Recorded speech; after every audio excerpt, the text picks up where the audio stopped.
वो यूनिवर्सिटी की राहदारियों में तेज तेज कदमों से चलते हुए किसी की तलाश में थी। उसकी निगाहें पास से गुजरते हर इंसान का चेहरा खोज रही थी। वो इन सारी जगहों को देख चुकी थी जहां उसके होने का जर्रा भर भी इम्कान हो सकता था, लेकिन नाकामी मुंह चरा रही थी। वो थक हार कर एक सतून से टेक लगाकर बैठ गई।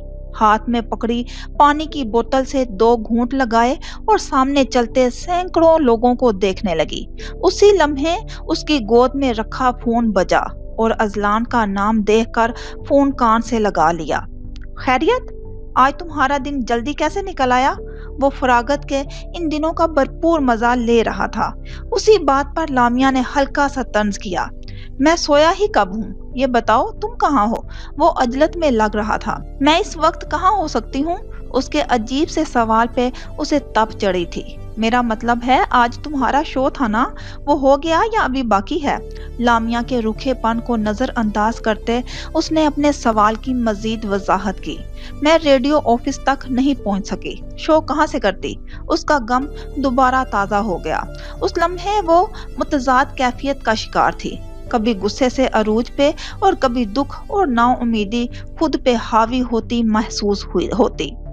इसका क्या मतलब है? लामिया के जवाब ने दूसरी जानिब मौजूद अजलान हैदर को हैरत का झटका लगाया था। वॉइस ऑफ सिडनी लामिया का कितना बड़ा ख्वाब था, ये उससे बेहतर कौन जान सकता था। तुम सब बातें छोड़ो, ये बताओ फोन किस लिए किया था? उसने दोबारा पानी के चंद घूंट पिए। मैं डार्लिंग कॉफी शॉप पे जा रहा हूँ, तुम भी वहीं आ जाओ। अजलान की अगली बात ने लामिया के गुस्से को मजीद हवा दी। तुम्हारा दिमाग ठीक है? ये आजकल किस दुनिया में रहते हो? हर वक्त अजीबोगरीब बातें करना शुरू कर दी हैं। इसका बस नहीं चल रहा था, सामने होता तो उसके साथ क्या कर देती। खुद तो जैसे तुम मलका मोहब्बत हो। अपना नक चढ़ा और काट खाने को दौड़ने वाला अंदाज देखा है? ऐसे जवाब की तवक्का उसे कब थी? उसने फोन कान से हटाते हुए एक नजर देखा, क्या वो वाकई अजलान हैदर से बात कर रही है? तुम्हें लड़कियों से बात करने की बिल्कुल तमीज नहीं है। वो अजलान ही था और इस वक्त अपनी इस बेमुरव्वत तबीयत का शिकार था, जिसका इजहार शाजो नादर ही होता था। उसका बिगड़ता अंदाज देखकर उसने अपना मजाज मध्यम किया। हाँ जी, और लड़कों के मुंह पे लिखा होता कि हम बेइज्जती करवाने के लिए पैदा हुए हैं। आप हसीन लड़कियां हमसे तमीज़ो तहजीब से आरी लहजे में बात कीजिए, क्योंकि हमें अल्फाज की पढ़ का अंदाजा ही नहीं। अब लामिया इस वक्त कोस रही थी जब उसने फोन उठाया था। अजलान, तुमने कोई बात करनी थी? उसने अजलान को फोन करने का मकसद याद कराने की कोशिश की, क्योंकि ऐसी बेमुरव्वत बातें बर्दाश्त करना उसके लिए थोड़ा मुश्किल काम था। बिल्कुल, अब समझ आई कि तुम्हें मैंने बात करनी है, इसलिए कॉफी शॉप पे आने का कह रहा हूँ। उसकी सोच कॉफी शॉप पे अटक चुकी थी। ऐसी कौन सी बात है जो अभी नहीं हो सकती? मैं तुम्हारा इंतजार कर रहा हूँ। दूसरी जानिब से कॉल काट दी गई थी। उसने एक थकी थकी निगाह आसमान की जानिब की, जहां सफेद और नीले रंग के बादल आंख मचोली खेलने में मसरूफ थे। वॉइस ऑफ सिडनी उसका ख्वाब था और आज का शो ना करने का उसे कितना दुख था, वो सिर्फ महसूस किया जा सकता था। वो यहाँ अकेले बैठकर चंद लम्हे अपने दुख को जीना चाहती थी, लेकिन अजलान की जिद ने उसको यहाँ से जाने पे मजबूर कर दिया था। वो बुझे बुझे अंदाज से अपना सामान समेटते हुए उठ खड़ी हुई। यूनिवर्सिटी लिंक रोड जाते और वहां से मेट्रो पकड़कर डार्लिंग कॉफी शॉप तक पहुंचते जितना वक्त लगना था, उसे उम्मीद थी तब तक अजलान वहां पहुंच चुका होगा। इसलिए उसने अपनी रफ्तार तेज कर ली और उसका ख्याल दुरुस्त साबित हुआ। कॉफी शॉप पे दाखिल होने से पहले उसने अपनी छतरी को झटक कर बंद किया, क्योंकि रास्ते में बारिश की नन्ही बूंदों ने उसका इस्तकबाल किया था। वो हॉल के कोने वाले मेज पे बैठा उसकी हरकतों सिकनात को देख रहा था। अब बताओ, ऐसी क्या आफत आ गई थी कि तुमने मुझे यहाँ बुला लिया? वो बैग को मेज पे पटकते हुए बोली। उसने एक नजर उसके सर की जानिब देखा। वो उसकी चोट को लेकर भी फिक्रमंद थी। समझो आफत ही आई हुई है। उसका उखड़ा रवैया अजलान को बिल्कुल पसंद नहीं आया था। मैं सुन रही हूँ, लामिया ने खुद को पुरसुकून किया। तुम यूनिवर्सिटी में मेरे मुतालिक क्या बातें कर रही हो? मुझे सुबह से ना जाने कितनी कॉल्स आ चुकी हैं। تم نے ایسا عجیب مذاق کیوں کیا؟ اس نے اپنے آنے کی وجہ بتائی۔ وہ حد درجہ اداس تھی، لیکن اس کے اٹھتی رنگت اور سوالوں کی بھرمار نے اسے مسکرانے پہ مجبور کر دیا۔ اسے ڈینی اور رادھا کا عجیب و غریب رویہ، سوالات یاد آئے تو مسکراہٹ مزید گہری ہو گئی۔ پہلے ان کی باتوں سے وہ بھی پریشان ہوئی تھی اور اپنا شو نہ کرنے کے غم میں سبین کو ڈھونڈ رہی تھی، لیکن اذلان کی الجھن دیکھ کر اس کی ساری اداسی دور ہو گئی تھی۔ میں پریشان ہوں اور تم دانت نکال رہی ہو؟ وہ اس کی مسکراہٹ کو زہر خوند نگاہوں سے دیکھ رہا تھا۔ نہیں، ایسی بات نہیں ہے، تم بتاؤ کیا کہہ رہے تھے؟ کس نے تمہیں کالز کی ہیں؟ اس نے خود پہ ضبط کرتے ہوئے مسکرانا بند کیا اور اپنی پوری توجہ اس کی جانب کر لی۔ مجھے ان کالز نے ایک لمحہ سکون سے گزارنے نہیں دیا۔ سب مجھ سے افسوس کر رہے ہیں، دعائیا کلمات کہے جا رہے ہیں، اور وجہ پوچھتا ہوں تو وہ بھی نہیں بتاتے کہ ان کے بتانے کا کوئی فائدہ نہیں ہوگا، اور میری یادداشت جا چکی ہے، مجھے کچھ یاد نہیں ہے، اور نہ جانے کیا کیا۔ بات ختم نہیں ہوئی تھی کہ دوبارہ اس کا فون بجنے لگا۔ یہ دیکھو، پھر ایک کلاس فیلو کی کال ہے۔ اس نے لامیا کی نگاہوں کے سامنے موبائل لہرایا۔ تمہیں پتا، انہی سوالوں کی وجہ سے آج میرا شو رہ گیا۔ ڈینی کو تمہاری یادداشت جانے کا اتنا صدمہ ہوا کہ وہ میرے کندھے پہ سر رکھے رو رہا تھا۔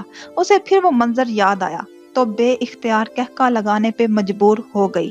یہ تمہیں اتنی خوشی ڈینی کو صدمہ پہنچنے کی ہے یا تمہارے کندھے پہ سر رکھ کر رونے کی؟ وہ سب باتیں بھول کر ڈینی پہ الجھ گیا۔ تم بتاؤ، دونوں میں سے کس بات کی ہوگی؟ وہ اپنی سنہری مسکراتی آنکھیں اس پہ مرکوز کیے ہوئے تھی۔ مجھے نہیں پتا، لیکن مجھے یہ سمجھ نہیں آ رہا کہ تم نے ایسا مذاق کیا کیوں؟ لامیا کی مسکراہٹ اسے زچ کر رہی تھی، لیکن وہ حیران بھی تھا کہ اس کے سنجیدہ مزاج میں یہ شرارتیں کہاں سے آ گئی تھی۔ تمہیں لگتا ہے یہ بیکار حرکت میں کر سکتی ہوں؟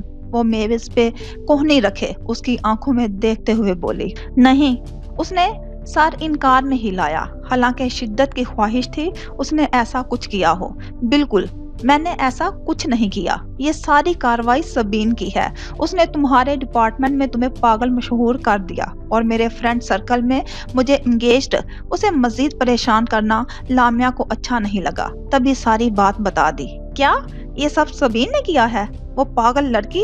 اذلان کو اس پہ حد درجہ غصہ آیا تھا۔ تمہاری دوست ہے، اس لیے اسے برداشت کر جاتا ہوں، وگرنہ جتنی مجرمانہ سرگرمیاں اس کی ہیں، میرا بس چلے تو اس پہ کیس کروا دوں۔ میں اب اسے برداشت نہیں کر سکتا۔ اس نے سامنے پڑا مینیو کارڈ یوں پٹخا جیسے وہ سبین ہو۔ بالکل، میری طرف سے تمہیں اجازت ہے۔ چند لمحے پہلے اس کی حالت بھی ایسی ہی تھی، لیکن اب وہ لطف اندوز ہو رہی تھی۔ لیکن ابھی تم نے کہا کہ اس نے تمہاری انگیجمنٹ کا جھوٹ بھی بولا۔ اسے اچانک لامیا کے جواب کا دوسرا حصہ یاد آیا۔ لامیا نے شدت سے سر اس بات میں ہلایا۔ لیکن کس سے؟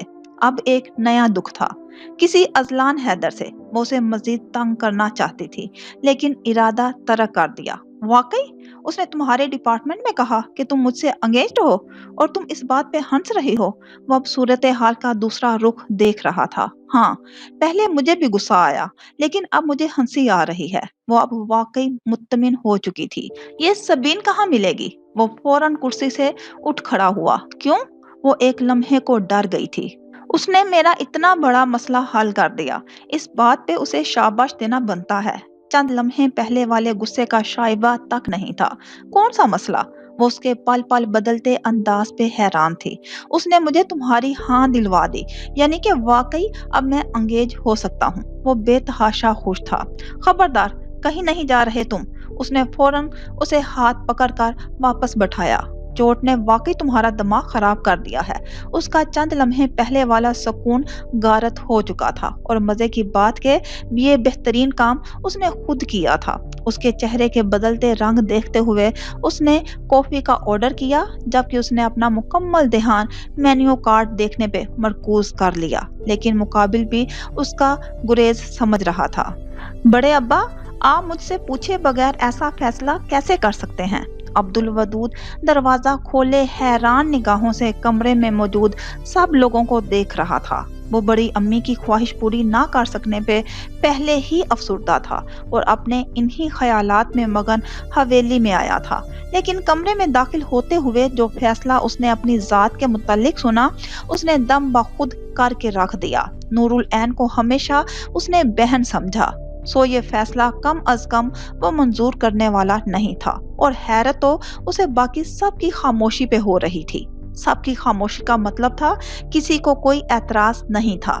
अब्दुल वदूद, मैं फैसला कर चुका हूँ। अहमद अली चट्टे के लहजे में एक तंबीहा थी। उन्हें उसका एतराज कतन पसंद नहीं आया था। लेकिन बड़े अब्बा, वो मेरी बहनों जैसी है, आप कम अज कम मेरे हवाले से ऐसा मत सोचें। अगर आपको कुर्बानी लेनी है तो भाई से पूछ लें, उन्हें नेकी के काम करने का शौक है। वो अपने पीछे आते ताशफीन को देख चुका था, जबकि वो उसकी बात का सियाको सबाक नहीं समझे थे और सवालिया निगाहों से उसे देख रहे थे। उसकी बात ने कमरे में सकूत तारी कर दिया था। सब खामोश लेकिन चोर निगाहों से एक दूसरे को देख रहे थे।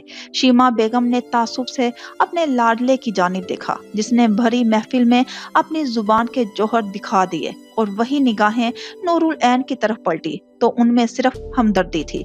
वो दीवार से टेक लगाए हाथ में ट्रे पकड़े ऐसे साकत खड़ी थी कि उन्हें मुजस्मे का गुमान हुआ। अब्बा जान, मेरे ख्याल में आप उससे अलैदगी में बात कर लें। सूरत हाल किसी भी वक्त बिगड़ सकती थी। सो उन्होंने मामला टालने की कोशिश की, लेकिन उनकी इस कोशिश को अब्दुल वदूद ने नापसंदीदा निगाहों से देखा था। मेरा भी यही ख्याल है कि बाकी बात सईद और साद की मौजूदगी में हो। वो अपने हम मजाज पोते पे गुस्से से भरपूर निगाह डालते कमरे से चले गए। अम्मी, एक बेबुनियाद बात को आप यहाँ खत्म हो जाने देती तो क्या बेहतर नहीं होता? वो फौरन 2 कदम आगे बढ़ कर उन तक आया था। तुम सिर्फ अपना क्यों सोचते हो वदूद? तुम्हें अंदाजा है बीजान की तबीयत खराब है। उन्होंने आंखों ही आंखों में उसे बावर करवाने की कोशिश की कि कमरे में वो अकेला नहीं है। उन्हें ये सब नूरुल ऐन की मौजूदगी में होता देखकर वाकई अफसोस हो रहा था। कोई मुझे बताएगा कि क्या हो रहा है? ताशफीन के लिए सब बातें नाफहम थी। आइए आप भी लुत्फ अंदोज हो जाइए, उसने हद दर्जा जले अंदाज में जवाब दिया। अम्मी, आप ही बताइए, ये इतना पागल क्यों हो रहा है? वो हाथ में पकड़ा बैग कुर्सी पे रखते हुए माँ से मुखातिब हुए। कुछ नहीं हुआ बेटा, तुम थके हारे आए हो, जाकर आराम करो, बाद में बात हो जाएगी। वो बार बार नूरुल ऐन की तरफ देख रही थी, जो अब भी यूं ही साकत खड़ी थी। उन्होंने कहरबार निगाहों से दीवार की जानिब देखा, जो बुत बनी उनकी गुफ्तगू सुन रही थी, जबकि बेटी की हालत से अनजान थी। ये नूरी को क्या हुआ है? ये रो रही है? उन्होंने चुपके से उसे आंख साफ करते देखकर पूछा। वो कब से अपने आंसू रोके खड़ी थी, बस शिकवा किना निगाहों से बड़ी अम्मी की जानिब देखते जा रही थी। उस लम्हे उसे अपनी जात हद दर्जा पस्ती में गिरती महसूस हो रही थी। उसके वहमो गुमान में नहीं था कि यहाँ कोई ऐसी बात हो सकती है, वरना वो यहाँ आने का कभी ना सोचती। अपनी नाकदरी पे आंख छलक ही गई तो वो भी सबकी निगाहों में आ गई। उसने आहिस्तगी से ट्रे सामने मेज पे रखी और खामोशी से कमरे छोड़ गई। हुरुल ऐन, कुछ खुद भी अक्ल से काम लिया करो। जाओ जाकर उसे देखो। शीमा बेगम समझ रही थी कि वो यहाँ रहकर सब बातों से बाखबर रहना चाहती थी, सो उन्होंने ही उसकी तवज्जो नूरी की जानब दिलवाई। उसके जाते ही गुल भी आहिस्तगी से कमरे से निकल गई। ताशफीन उन चंद लम्हों में इतना तो जान गए कि मामला आम नहीं था, और इस सब में वो अपना नाम भी सुन चुके थे। वदूद आम बातों में इतना गुस्सीला रद्द-ए-अमल नहीं देता था, और बड़े अब्बा का दबाव डालता अंदाज भी समझ से बालातर था। सबसे ज्यादा चौंकाने वाली बात खवातीन की मौजूदगी थी, क्योंकि कारोबारी मामलात होते तो ये मजमा यहाँ इकट्ठा ना होता। अम्मी, आपको कम अज कम मुझे इतना ही बता दें कि कोई परेशानी वाली बात तो नहीं है। वो सिर्फ इस वक्त तसल्ली चाहते थे। बेटा, अगर ये खामोश रहे तो मामला अच्छे से संभल सकता है, लेकिन इसका रद्दे अमल तो देख ही रहे हो। वो हद दर्जा परेशान हो रही थी। बिल्कुल, आप चाहती हैं मैं खामोश रहूं और चुपचाप वो सजा कबूल कर लूं जिसका जुर्म मैंने किया ही नहीं। बड़ी अम्मी, आप किस तरह ये सब होने दे रही हैं? कुछ बोल क्यों नहीं दे रही? आपको बड़े अब्बा को मना करना चाहिए था। वो कमरे में टहलना छोड़कर उनके पास आन बैठा। مجھے آرام کرنا ہے۔ انہوں نے اپنی خاموشی توڑ دی۔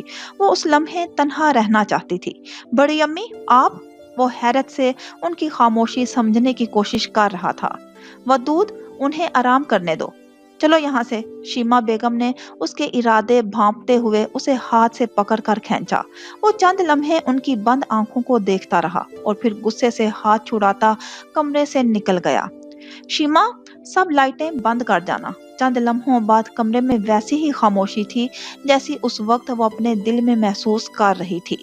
وقت کی گردش تھمنے کا نام نہیں لے رہی تھی۔ سالوں پہلے بھی خوشیوں کے وقت پہ ماتم کی صدائیں گونجنے لگی تھی اور اب بھی حالات اسی رخ پہ پلٹنے والے تھے۔ وہ تب وقت کی چکی کو روک پائی تھی اور نہ اب ان میں اتنی ہمت تھی، لیکن کوئی قہر برداشت کرنے کی سکت بھی نہیں تھی۔ وہ کوئی لاہے عمل تب ترتیب دیتی جب سوچوں پہ قابو ہوتا۔ دل و دماغ میں اب بھی وہی وقت ساکت تھا جب ان کی کوکھ کے سب نگینے پورے تھے اور ان کی مسکراہٹوں سے یہ حویلی گونجا کرتی تھی۔ حویلی کی دیواروں پہ برسات کے اثرات صاف نظر آ رہے تھے، سو پورے زور و شور سے حویلی کی تزئین و آرائش جاری تھی۔ لڑکیاں بھی پڑھائی سے فارغ تھی، سو تفصیلی صفائی بھی ساتھ ساتھ ہو رہی تھی۔ رقیہ اپنے رشتے کا سن کر ان سے ناراض تھی، لیکن وہ اس کی کسی حربے کو سنجیدہ نہیں لے رہی تھی اور انہی دنوں حویلی میں نئی خوشخبری سنائی دی جس سے ہر سو خوشیوں کی کلکاریاں سنائی دینے لگی تھی۔ بی جان وہ اپنا زیور نکالے، کسی حساب کتاب میں مصروف تھی جب کلثوم حواس باختہ بھاگتی ہوئی ان کے پاس آئی۔ کیا ہو گیا؟ ایسے چیخ کیوں رہی ہو؟ انہوں نے چونکتے ہوئے اس کی اڑی رنگت دیکھی۔ میں اور بھابھی مہمان خانے کی صفائی کر رہی تھی کہ اچانک بھابھی بے ہوش ہو کر گر گئی ہیں۔ اس نے عجلت میں اپنی بات مکمل کی۔ یا اللہ خیر! وہ بھاگم بھاگ مہمان خانے پہنچی۔ کلثوم اور ملازمہ کی مدد سے اسے بستر پہ لٹایا۔ کلثوم مردانے میں ساد ہوگا، اسے کہو جتنی جلدی ممکن ہو ڈاکٹر کو بلا لائے۔ انہوں نے پاس رکھے جگ سے پانی لیتے ہوئے اس کے منہ پہ چھینٹے مارے اور ساتھ ہی کلثوم کو سعد کی طرف بھیجا۔ اس ساری کارروائی میں 40 منٹ یا 1 گھنٹہ لگ گیا، لیکن تکلیف دہ وقت کا انجام بڑا خوبصورت ہوا۔ ڈاکٹر نے مسکراتے ہوئے انہیں دادی بننے کی خوشخبری سنائی اور وہ جو اس خبر کو ابھی چھپا کے رکھنا چاہ رہی تھی، کلثوم اور رقیہ کی چیخوں نے حویلی کے کونے کونے میں پہنچا دی تھی۔ بھابھی اتنی بڑی خوشخبری!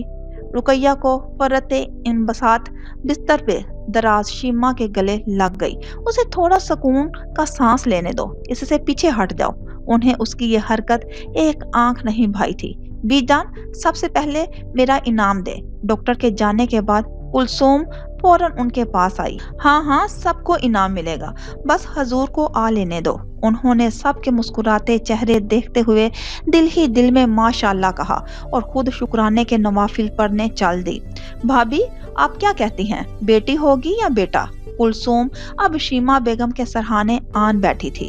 بی جان نے تمہاری باتیں سن لی نا، تو یہ دانت جو نکال رہی ہو ہاتھ میں پکڑا دیں گی۔ اسے بھابھی سے یہ سوال پوچھنا تھا، لیکن کلثوم نے پہل کر لی۔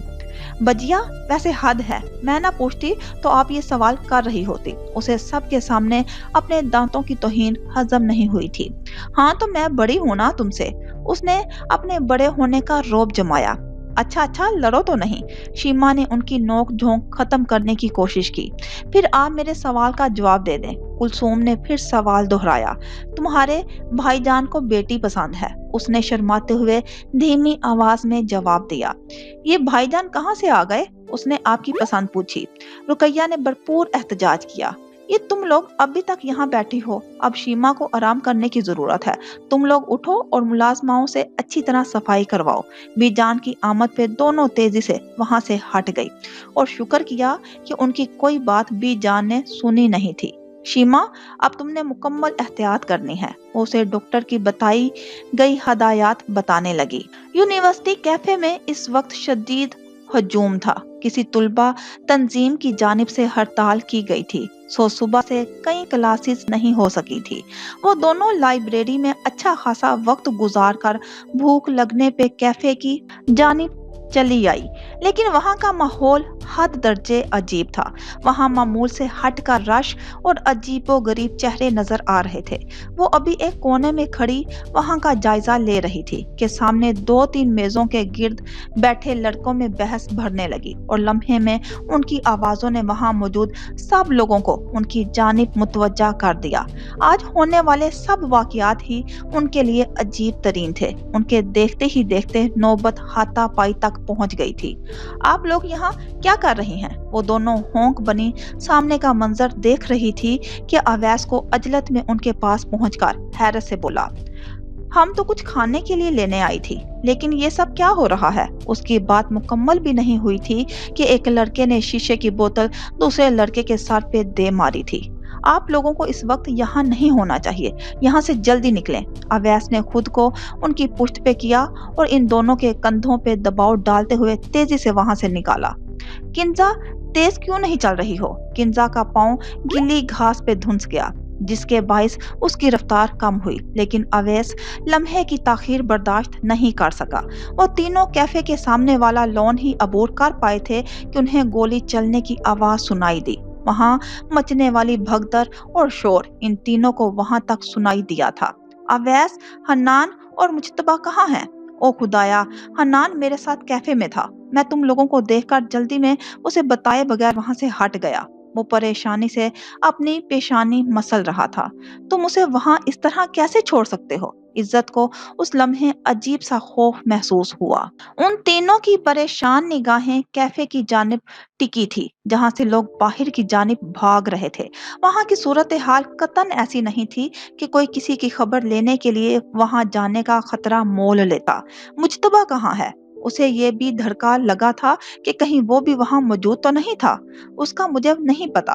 अवैस सहमी निगाहों से कैफे से निकलते उन लड़कों को देख रहा था जिनके हाथ में गन थी और वो बेखौफी से हाथ हवा में लहरा रहे थे। उसी लम्हे 2-3 मजीद हवाई फायर हुए थे। यहाँ से भागो!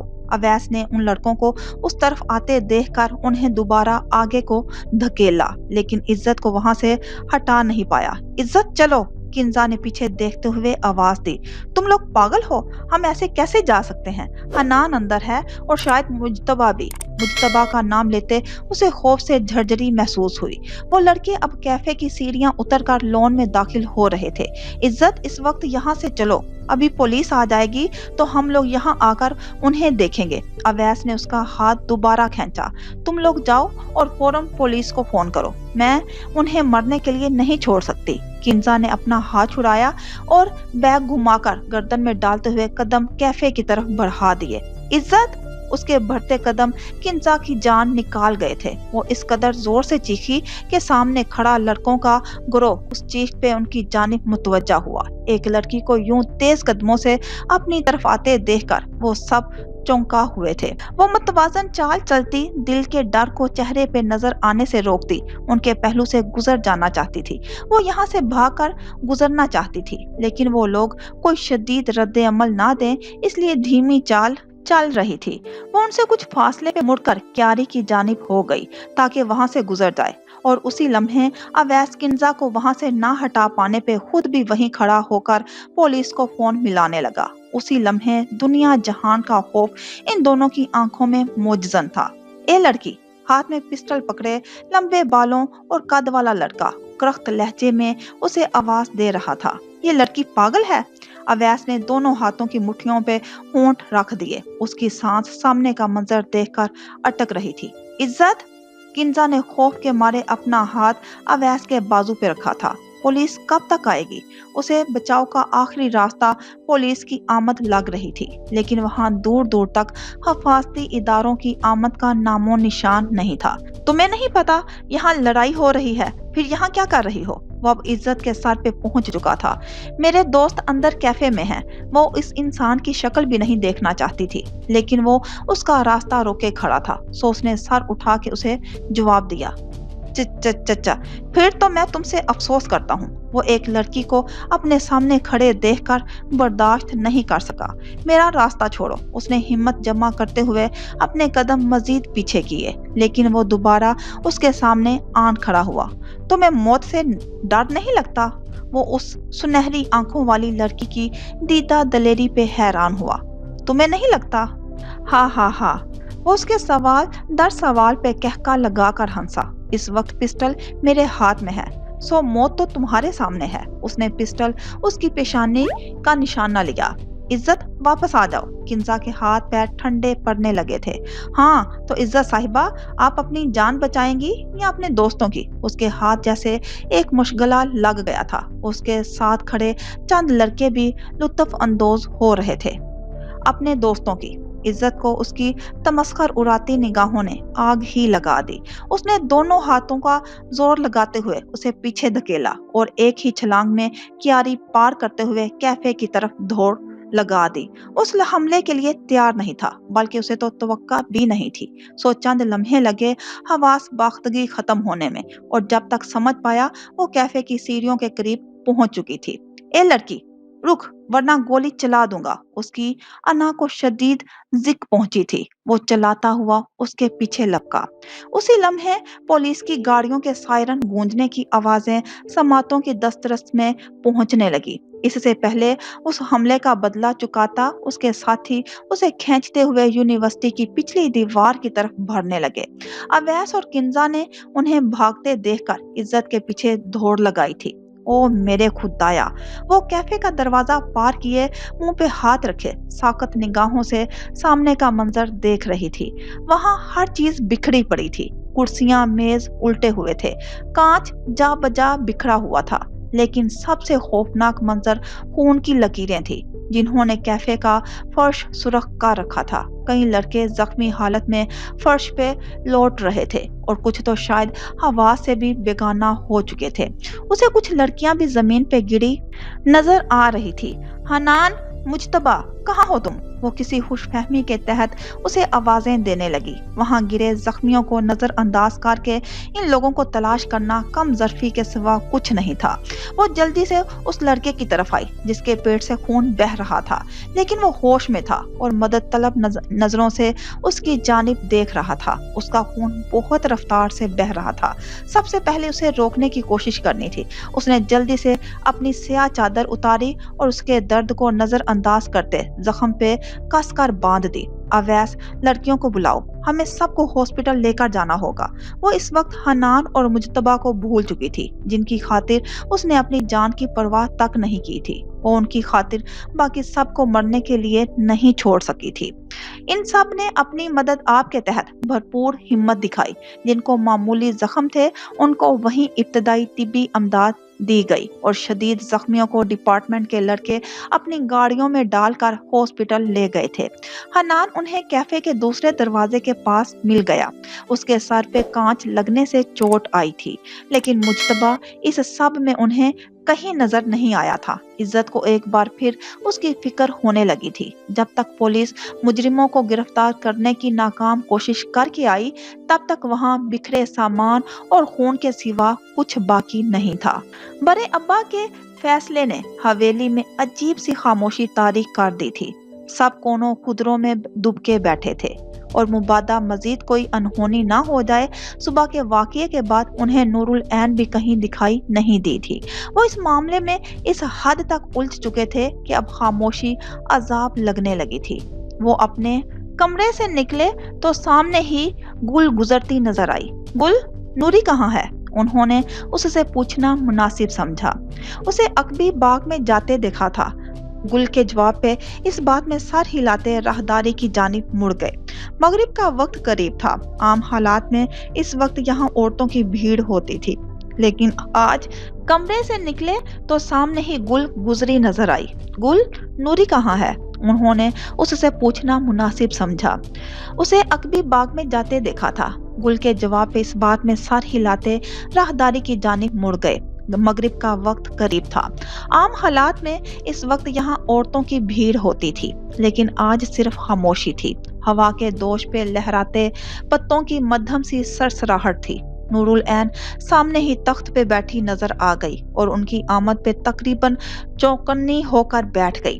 وہ تخت پہ اس سے کچھ فاصلے پر بیٹھ گئے، لیکن بات کہاں سے شروع کریں یہ سمجھ نہیں آ رہی تھی۔ नूरुल ऐन, क्या तुम्हें नहीं लगता, एक बाई होने के नाते मुझे कुछ सवालों के जवाब चाहिए। वो बेचैनी से अपने हाथ मसल रही थी और अगर वो जल्द बात शुरू ना करते तो शायद वो उन्हें सुरख कर देती। जी पूछिए। निब्बा तुला जवाब आया और उन्हें उसी की तवक्का थी। तुम इस बात की गवाह हो कि मैंने कभी तुम्हें बहनों से कम नहीं समझा। चचा जान के जाती मसाइल क्या हैं, इससे मुझे कुछ दिलचस्पी नहीं है, लेकिन मुझे इतना यकीन था कि तुम अपने मामलात में मुझ पे भरोसा करोगी। मुझे इस बात का बहुत दुख है कि तुमने मेरा भरोसा और यकीन बहुत बुरी तरह तोड़ा, लेकिन मजीद शिकायत की गुंजाइश ना रहे, इसके लिए तुम्हारा वो सब बताना जरूरी है जो अभी तक मेरी निगाहों से ओझल है।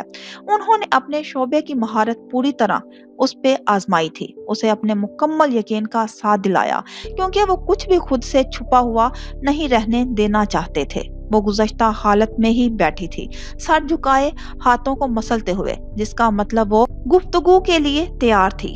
तुम उस दिन हवेली से कहाँ गई थी? मैं ये नहीं कह रहा कि तुम कहीं नहीं जा सकती, क्योंकि अब वो वक्त गुजर गए जब अकेली औरत के लिए घर की दीवारें जेल की मानिंद होती थी। लेकिन तुम्हारा जिगम के घर में मौजूद होना मुझे अजीब से अंदेशों में मुब्तला कर रहा है। उन्होंने वो पहला सवाल किया जिसने उनकी रातों की नींद हराम की हुई थी। आपको मुझ पे बस इतना यकीन था? वो उनकी बात की गहराई में पहुंची तो वजूद कपकपा उठा, आंखें लबालब भर आई थी।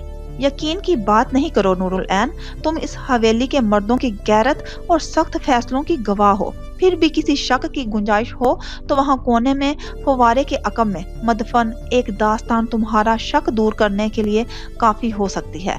मैंने कोई भी ऐसा सख्त इकदाम उठाने का अभी तक नहीं सोचा, बल्कि उस रात क्या हुआ उसकी खबर हवेली के किसी फर्द को नहीं हो सकी।